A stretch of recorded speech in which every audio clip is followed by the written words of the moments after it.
Hi. What if I told you that protecting your child from every challenge might actually be making their anxiety worse?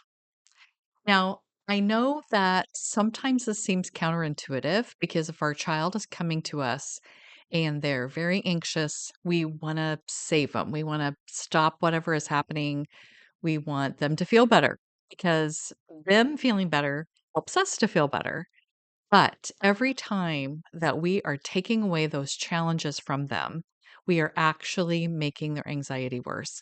And so I heard this story recently when I was listening to the book Anxious Generation by Jonathan Haidt. So good. You definitely need to listen or read that book.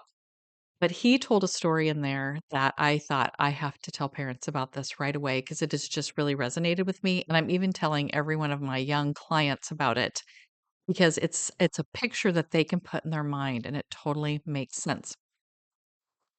So this story happens in the Arizona desert. And some of you that are older, that are more my age, will remember this science experiment. Do you remember Biosphere and Biosphere 2? So these were I don't even like the word's not coming to me. They were ecological experiments where there was like a dome and they had all of the different kinds of climates or not climates, but like they had a desert area and a rainforest area and stuff, and people were living in the biosphere.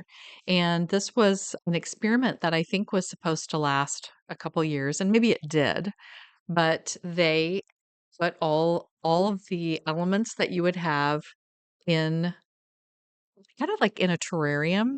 You know how you have like the dirt and the plants, and because it's a dome, like it waters itself and all of that. So they had put this together. They had some people living in there and they were just seeing how it would go. Can you sustain life in this self-contained area? And so they had like miniature versions of different ecosystems within this biosphere.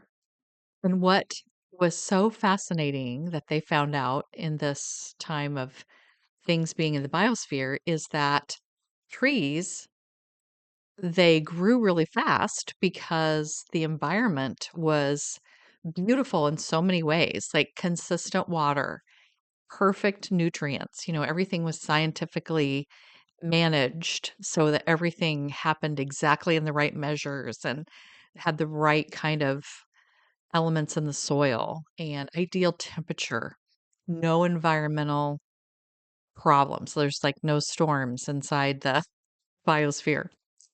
And so you would imagine that everything would just grow perfectly because everything had been managed and taken care of and completely created perfectly for this area.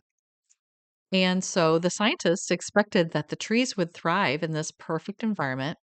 And initially they did. They grew really fast and they were beautiful and everything was going fine. But then they started to fall down. And first they couldn't understand why with these beautiful trees that grew so perfectly and had all the perfect elements, what happened? And what they realized was that they were missing wind. Because when a tree is growing and it's new and the wind is blowing it around, because wherever you live, I mean, there's days where it feels like there's no wind, though I think there's always wind, but like a tiny bit of wind. But some days you have like those days, especially in the spring when it just gets really windy. And these little trees, when they're growing, when they get blown here and there, they develop what is called stress wood. And it's for those times when things get messy and challenging, it really strengthens the core and really gets the tree to be solid. I also picture it like, and I don't know that the book said this, but this is what I was picturing in my head. This is what I've been telling kids is that when the wind would blow them one way, the tree realizes, "Oh, I need to grow some roots over here to pull me back over where I'm supposed to be." And then the wind blows the other way, and, "Oh, I need to grow some roots over here so that I can, really get solid in this ground." And those challenges, those stressors, those things that are pushing that tree here and there actually make it stronger. And this just proves the point that our we as humans need stressors to push upon us so that we can realize our own strength and build some muscles and some strength in our mental health. This is also good with physical health as well. But we need to have challenges and stressors in order to be mentally healthy. And what is happening in the book, The Anxious Generation, when you read it, he talks about how, as parents, we've become so protective of our kids that we don't want them to experience anything adverse or anything challenging. So we're taking all the challenges away from them. And then they're not getting to practice any real world skills because they're on a screen all the time. And that is what's actually creating this anxious generation. And so he talks a lot about in the book all the different ways to bring back play and to have somewhat risky play and play that's not monitored by parents or teachers, but that it's free play, things that they create, imaginative, and like when you're doing things that are a little bit risky and you're playing and you jump from a height that's maybe a little bit too high and you fall pretty hard, you realize, "Oh, the next time I jump, I'm gonna be at a different level, like a little bit closer before I jump the next time." If we never know what really that boundary is and we don't kind of push it a little bit and we don't stress it a little bit, then we don't ever learn how far we can go or how far we shouldn't go. And that same thing happens mentally. And so I have been talking to parents forever, especially as a school counselor. Parents would want to take a lot of I don't know, the challenges away from what was going on with their kids.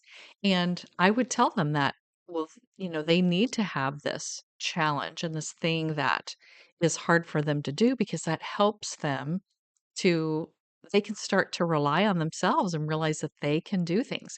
If we take everything away that is challenging to them, they start to wonder if they are even capable of doing certain things. And then they're anxious about everything because they don't think that they can do anything. They have no experience in it.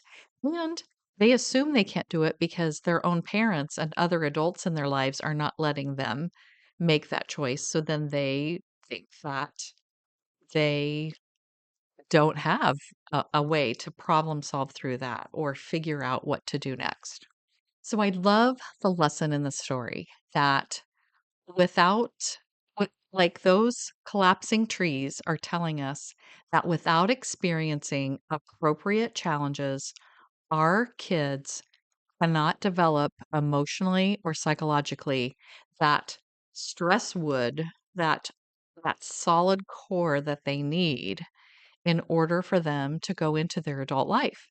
And we need to allow them to have these challenges. And I was telling my daughter about it today when I was telling her I was going to record this episode. And I said, just there were some things I did well as a parent. Um, Obviously, I made many mistakes, but some of the things I did well were making my kids do challenging things, like talking to their teacher when they didn't want to about something that they did wrong. Like I made them own up to it, and they would have to talk to their teacher on their own. Now, it doesn't mean that I didn't help role play it or talk to them about, how would you like to approach this, but they still had to do the hard work of talking to the teacher. And my daughter said, "Oh, I'll never forget the time that she needed to tell one of her teachers that she had overextended herself and said yes to too many things, and then she was totally overwhelmed, and she said, 'Can you just tell my teacher that I can't do it?' And I said, 'No. You are going to tell your teacher that you can't do it. And it's okay to say, I've overextended myself and I'm going to have to say no to this particular thing I had originally said yes to, or whatever. Like you, and I helped her to come up with some of the words or how it might most appropriately be done. She still had to do the work and the hard part of telling the teacher and disappointing the teacher after she had said that she was going to do something. And anytime your kids can navigate something on their own, and this can start really early in the book, Anxious Generation, he talks about at age 6, you should give your child some simple tasks like walking down the street and getting a getting something at the corner store, or having them go in somewhere where they have to talk to adults and they have to figure out what, like, the problem solve that. And you can be in the area. It doesn't mean do things that are dangerous for your kids. Or he said even something where they might have to cross this one street. And I feel a little heart palpitation when I think about my grandkids at 6 crossing a street, but they need to know how to do that. Now, my grandson is 3, and when we cross the street, I do a lot of role playing and talking about how you cross the street. And I think that that's the whole thing. As parents, we role model these things, we talk about them forever when they're too young to do the things on their own, and keep reminding them over and over again how to do a task. And then when they're 6 or 7, we can start saying, okay, now it's your turn to cross the street on your own. What are the things that we've been doing over and over again? So every time we get to the street, I'm always like, okay, let's look this way. And sometimes I say left and right, but sometimes I'll just say, look this way, look that way, look this way again. Is anyone coming? And if someone is coming, I'll say, "Oh, I see a car coming. What should we do?" "Oh, we should wait until the car is gone." And so that's just a really simple example. But anything where you are role playing and talking about these things from the very beginning, and then you're giving them opportunities to do it as they get older. And if you have high school students, have them start making their appointments, like their dental appointments and their doctor appointments, on their own. You can explain to them how to do it. You can, most of them don't know how to use the phone, like to actually talk to people, but tell them how to do that and how you would set that up. And then you can sit there and listen to the conversation and be in the room so you can give them pointers, or afterwards say, "Oh, you did a great job," or "Here's how you could have done that differently." But you have them do the talking. And if they are going into a new opportunity, like they're going to volunteer somewhere new for the first time, have them go in and find who they need to talk to and set those things up, not you. Those are just wonderful ways to put that challenge into their life, allow them to have challenge. If they are telling you a class is too challenging and they want to get out of it, or they want to come home early because something